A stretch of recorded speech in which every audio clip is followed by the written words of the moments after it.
आम्ही पतिव्रता नारी, आम्ही सावित्री चालिकी. पूजा वडाची करीतो, दोरा बांधूनी गुंफुनी. लग्नाच्या पवित्र नात्याने बांधली गेली 7 जन्माची गाठ. अशीच कायम राहू दे आपल्या प्रेमाची आणि विश्वासाची साथ. Hello, good morning. तर आज लवकर उठून बरीच कामं झालेली आहेत घरची, कारण आज वटपौर्णिमा आहे आणि मला आज लवकर पुजायचंय. तर आता 7:20 झालेत. तर 5:30ला उठले होते आणि बरीच तयारी करून ठेवली आहे. त्यांचा टिफिन सुद्धा तयार केलंय. अंघोळ वगैरे झाली, तर म्हटलं आता आपण अ, पूजेचं ताट तयार करून घेऊयात. तर ही पानं, फळं, फुलं सगळी आधी स्वच्छ करून ठेवली होती आणि इथे बघा मी 6 अशी वडाची पानं घेतेय आणि मग त्यावरती फळं ठेवते. आता आमच्या इकडे तरी अशी जी फळं कोकणामध्ये असतात तीच फळं ठेवली जातात. काही ठिकाणी केळी वगैरे सुद्धा ठेवली जातात. तर मी आज बऱ्याच ठिकाणी बघितलं तर काही-काहींनी तर काकडी सुद्धा ठेवली होती. तर प्रत्येकाची वेगळी अशी पद्धत असते. अ, ज्या ठिकाणी जे पिकतं ते ठेवलं जातं. तर मी फणसाचे गरे, आळू, करवंद, जांभूळ, अ, आंबे आणि हे बघा हे असे आपले मणी वगैरे सगळे ठेवलेत. तर इथे देवघरात सुद्धा छान पूजा झाली आहे. घर अगदी प्रसन्न वाटते सकाळ-सकाळ आणि आता साडी ज्वेलरी सगळी काढून ठेवली आहे. म्हणजे मला लगेचच तयार होता येईल. तर आता तयार होते आणि मग तुमच्यासोबत शेअर करते बघा. मी छान तयार झाले. इकडे उर्वीला सुद्धा रेडी केलंय. लवकर करते कारण त्यांना सुद्धा ऑफिसला जायचं आणि उर्वीला सुद्धा स्कूलमध्ये पाठवायचं आहे. म्हणून सगळी आमची लवकरच घाई आहे सकाळी उठल्यापासून. तर उर्वी सुद्धा छान तयार झाली आणि तिचे नखरे बघा. असं आरशामध्ये बघते कारण ती आता मला कंटिन्युअसली बघत असते मी काय करते वगैरे ते सगळं ती बघत असते. त्यामुळे तिचं सुद्धा तसं चालू आहे. हॅलो. तर हे बघा मी तयार झाली आहे, सोबत उर्वी रेडी झाली. उर्वी इकडे ये. तर घरातली कामं वगैरे सगळी झालीत. आता इथून आम्ही वडाच्या झाडाच्या इथे पूजा करायला चाललो आहे. है ना उर्वी? कुठे चालली तू? फिरायला. उर्वी कुठेही निघाले ना की फिरायलाच जात असते. तर चला सगळी तयारी झाली आहे पूजेची. आता लगेच पूजा करायला जाते कारण मग त्यांना सुद्धा ऑफिसला जायचं आहे. तो आज सगळे आम्ही एकत्र चाललो आहोत. चलो. आणि एक गंमत बघा त्यांची रिएक्शन बघा. मी कॅमेरा घेऊन उभी आहे, त्यांना माहिती नाही त्यांचं असं आवरावर चालू आहे. खरं तर वटपौर्णिमेच्या दिवशी त्यांना गजरा आणायचा होता. सगळ्या सणांना घेऊन येतात. पण काल आम्ही दिवसभर बाहेर गेलो, स्टेशन साईडला गेलो नाही त्यामुळे गजरा मिळाला नव्हता. तर त्यांना वाटलं मला वाईट वाटलं. पण मी जेव्हा आंबे वगैरे आणायला गेले होते संध्याकाळी बाहेर तेव्हा गजरा घेऊन आले होते. पण त्यांना हे माहिती नव्हतं आणि आता अचानक त्यांच्या हातात दिले लावायला त्यामुळे एकदम असं शॉक झाल्यासारखं झाले होते. सो त्यांच्याकडून आता गजरा लावून घेतला आणि आता लगेचच वडाची पूजा करायला इथून निघतीये. सगळी तयारी झाली. आम्ही तिघीजण जातोय आणि मी इतकी खुश आहे, की माझ्यासोबत आज हे सुद्धा आहेत. सोसायटीतल्या बायका आज उशिरा निघणार आहेत म्हणून म्हटलं आता मी ह्यांच्यासोबतच जाते. आणि दोघंही मिळून एकत्र वडाची पूजा करूयात. कारण जसं सावित्रीने सत्यवानासाठी अ, हे सगळं व्रत केलं होतं, तर मी सुद्धा त्याच पद्धतीने करणार आहे. पहिल्या वर्षी मी वटपौर्णिमा गावी केली होती. इतकं छान वाटलं होतं लग्न झाल्यावरती. गावी कसं सगळेजण एकत्र असतात. सगळ्या बायका एकत्र मिळून म्हणजे एकटं वगैरे असं कोणी नाही. सगळेजण ग्रुपने एकत्र जातात, वडाची पूजा करतात, गाणी वगैरे छान आणि मग त्यानंतर मग हळदी-कुंकू वगैरे सगळं असं चालू असतं. पण इकडे कसं प्रत्येकीला जसा वेळ मिळेल त्या पद्धतीने जो तो आपापली पूजा करण्याचा प्रयत्न करत असतो.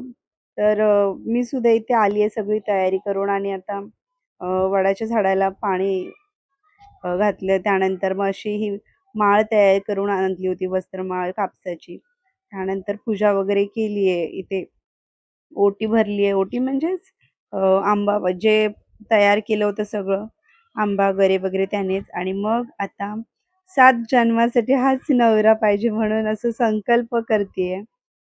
तर मला हे दरवर्षी असं माहिती नव्हतं, की कशा पद्धतीने करायची असते पूजा वगैरे. ते मी मम्मी आणि आईनं वगैरे असं बघून सगळं करायचे. पण ह्यावेळेस अशाच YouTubeवर व्हिडिओ वगैरे बघितल्या होत्या, की देवाच्या इथे आपण आपल्याच देवघरात एक संकल्प करावा. हातात पाणी ठेवून मग अ, असं देवाशी म्हणजे देवाकडे मागणं घालावं, की आपलं संकल्प करायचे. त्याला संकल्प ॲक्चुअली म्हणतात, की जे व्रत वगैरे करते ते सगळं निर्विघ्नपणे पार पडू देत. 7 जन्मासाठी हाच पती मिळू देत. तर मी सुद्धा तसं केलं आणि मग ते हातातलं पाणी तांब्यात ओतलं आणि मग ते तुळशीच्या झाडाला नाही तर कोणत्या इतर झाडाला आपण घालू शकतो. तर अशा पद्धतीने असा संकल्प केला होता. आणि त्यानंतर मग इकडे पूजा करायला आले आणि इकडे छान बायका इतक्या छान-छान तयार होऊन आल्या होत्या ना. तर ही साडी मिनी ब्लॉग तुम्ही बघितला असेल मागचा. मी साडी शॉपिंगसाठी गेली होती त्यावेळेस मी ही साडी घेतली होती. महेश्वरी साडी.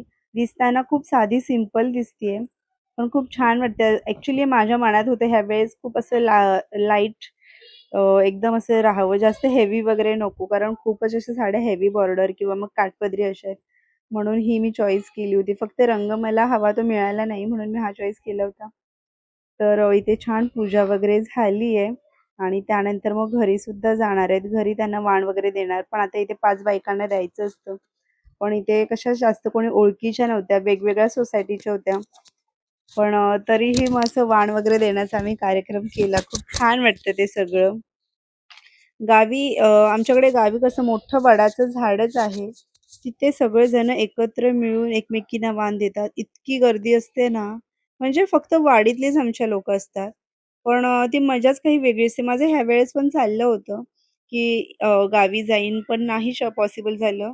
कारण उर्वीची सुद्धा स्कूल आहे आणि वटपौर्णिमा सोमवारी आली, त्यामुळे त्यांना सुद्धा सुट्टी नाही आणि मी एकटी सुद्धा जाऊ शकत नाही. सो त्यामुळे म्हणून म्हटलं इथेच कारण वटपौर्णिमेच्या दिवशी ते माझ्यासोबत असणं माझ्यासाठी खूप महत्त्वाचं होतं. म्हणून मग इथेच वटपौर्णिमा साजरी केली आणि मग आता इथून घरी जायला निघालोय. तर आजचा व्लॉग कसा वाटतोय कमेंट्समध्ये मला नक्की सांगा.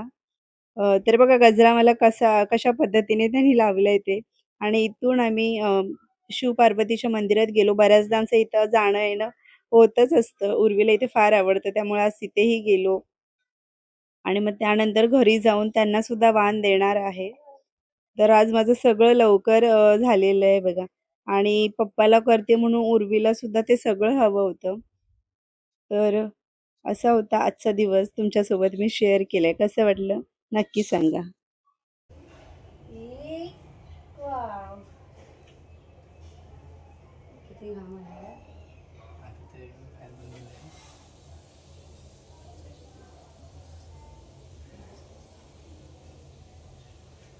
उदंड आयुष्य लाभू दे, 7 जन्मी तूच भेटू दे.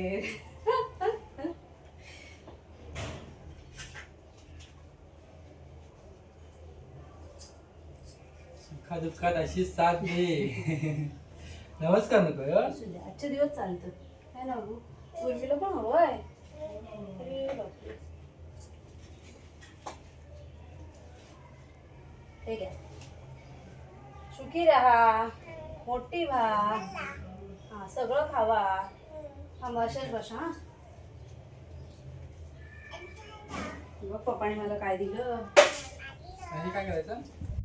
तर इथे सगळं लवकर उरकलं आणि त्यानंतर उर्वीचं सुद्धा टिफिन भरलं. उर्वीला टिफिनमध्ये पॅनकेक आणि ॲपल दिले आणि बाय आता बाय. तिला सुद्धा लगेच स्कूलमध्ये सोडून येते. म्हणजे बाकीची कामं करायला मी मोकळी होईल. आम्ही कुठे चाललो? स्कूलला. आहे ना उर्वी? बाय कर. हो मम्मा सोडायला येते. Okay bye. बाय करा. Bye bye. तर उर्वी बरेच दिवसांनी स्कूलला गेली, पण थोडं तिला रडू आलं होतं आणि हे सुद्धा ऑफिसला जायला निघाले होते. पण म्हटलं त्यांच्या हातातूनच आता हे मणी मंगळसूत्रामध्ये बांधून घेऊयात आणि त्यानंतर एक पार्सल रिसीव्ह झालं होतं. तर ते सुद्धा ओपन करायचं आणि उर्वी बघा स्कूलमधून आली आणि तिचं असं खेळणं इथे चालू होतं. तर आजचा व्लॉग इथेच एंड करते. चलो बाय.